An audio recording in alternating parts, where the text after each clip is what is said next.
사랑하는 행복한 교회 성도 여러분, 이 영상을 보시는 하나님 나라의 귀한 자녀 여러분, 오늘은 2023년 7월 13일 목요일입니다. 오늘 매일 성경 본문에서는 예레미야 4장 5절 이후에는 다른 분위기를 서술합니다.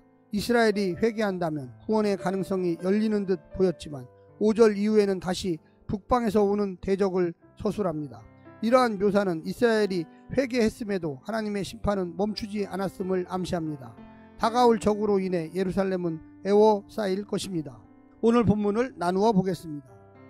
예레미야 4장 5절부터 8절 북방에서 오는 적, 임박한 재앙, 이스라엘의 회개 요구, 9절부터 13절 구름같이 다가오는 적 앞에서 탄식, 지도자에 대한 선포, 예레미야의 탄식, 심판 주체로서 하나님, 백성의 탄식, 14절부터 18절 악을 씻으라, 악을 씻으라, 둘러싸인 예루살렘. 오늘 본문 예레미야 4장 5절부터 18절 말씀을 듣고 다시 오겠습니다.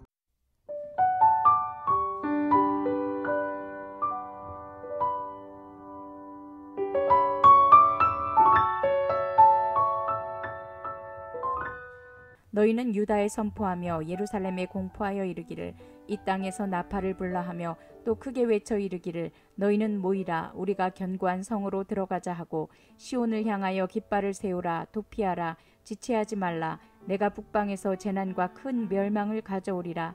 사자가 그 수풀에서 올라왔으며 나라들은 멸하는 자가 나아왔으되 내 땅을 황폐하게 하려고 이미 그의 처소를 떠났은즉 내 성읍들이 황폐하여 주민이 없게 되리니 이로 말미암아 너희는 굵은 배를 두르고 애곡하라.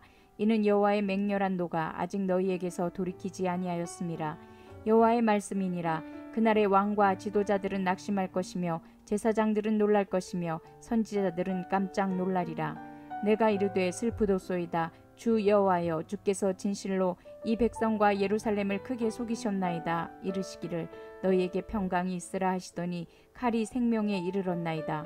그때 이 백성과 예루살렘에 전할 자가 있어서 뜨거운 바람이 광야에 있는 헐벗은 산에서 내 딸 백성에게 불어온다 하리라. 이는 키질하기 위함도 아니요 정결하게 하려 함도 아니며 이보다 더 강한 바람이 나를 위하여 오리니 이제 내가 그들에게 심판을 행할 것이라. 보라, 그가 구름같이 올라오나니 그의 병거는 회오리 바람 같고 그의 말들은 독수리보다 빠르도다. 우리에게 화 있도다. 우리는 멸망하도다 하리라. 예루살렘아, 내 마음의 악을 씻어버리라.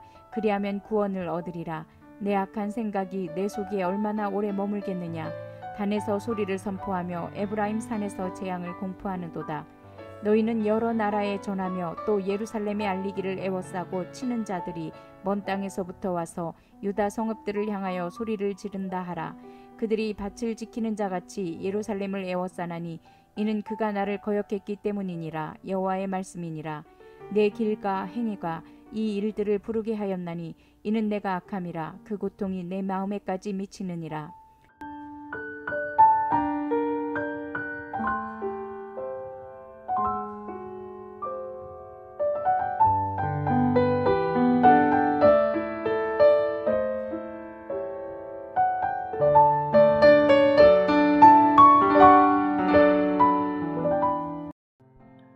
여호와는 예언자를 통해 다시 유다의 말씀을 선포하라고 알립니다. 그러나 여기에는 복수 동사가 사용되어 선포하는 주체가 개인이 아니라 복수임을 가리키며 메시지가 짧은 시간에 이스라엘 전역에 퍼져야 함을 의미합니다.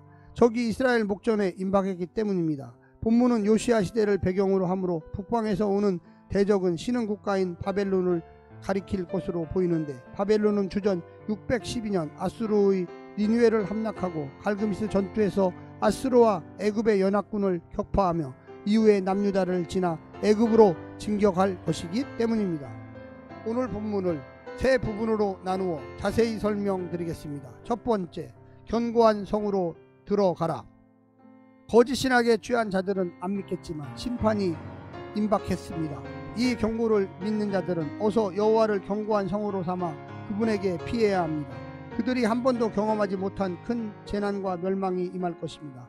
그들의 땅은 황폐해질 것입니다. 하나님이 자기 백성을 버리실 수도 있다는 것은 상상할 수도 없겠지만 그것이 곧 현실이 될 것입니다.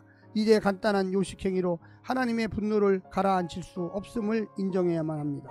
이제 우리 자신과 이 땅의 교회를 바라보시는 하나님의 마음이 어떠한지 알 수 있다면 좋겠습니다. 안심해도 되는 것인지 아니면 가망이 없는 것인지 도통 모르겠습니다. 두 번째는 애곡하고 악을 씻으라. 회개가 통할지 알 수 없습니다. 분명한 것은 파국은 피할 수 없다는 것입니다. 그러나 심판 중에라도 구원을 얻으려면 붉은 베옷을 두르고 애곡하고 당장 마음의 악을 씻어야 합니다. 마음의 할례를 받아야 합니다. 곧장 악한 일을 멈추고 돌아서야만 합니다. 악한 생각, 헛된 생각, 우상 숭배의 세월로 무뎌지고 악해진 세월이 너무 길었습니다. 내 악한 생각이 내 속에서 얼마나 오래 머물겠느냐는 주님의 탄식을 들어보십시오. 바로 그 마음에서 나온 우리의 길과 행위가 이 재앙을 불렀습니다. 그러니 심판의 그 고통이 내 마음에까지 미치리라는 선고에 할 말은 없습니다. 그 마음을 바꾸는 길 말고는 희망은 없습니다.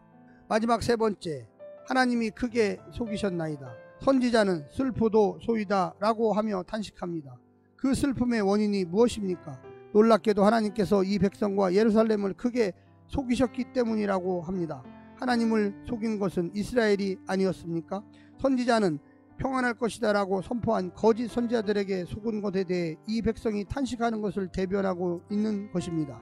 그런데 사실상 그것이 변명은 되지 못합니다. 그들이 심판을 경고하는 말에는 귀를 닫고 걱정하지 말라면서 죄악을 눈감아주는 말씀만 좋아했기 때문입니다. 칼이 우리의 생명을 위협하고 우리의 교회를 위협하고 우리 자식들을 위협하기 전에 우리는 속아서는 안 됩니다. 듣기 좋은 말이 아니라 들어야 할 말을 들어야만 합니다. 귀에 좋은 소리가 무성한 교회의 강단에 대해 통증을 느끼자 진짜 슬퍼할 일은 그것이 아니겠습니까? 사랑하는 성도 여러분, 우리가 하나님의 말씀에 귀를 기울여야 합니다. 하나님께서 이 시대를 향하여 무슨 말씀을 하시는지 귀를 기울이시기를 간절히 부탁드립니다. 샬롬.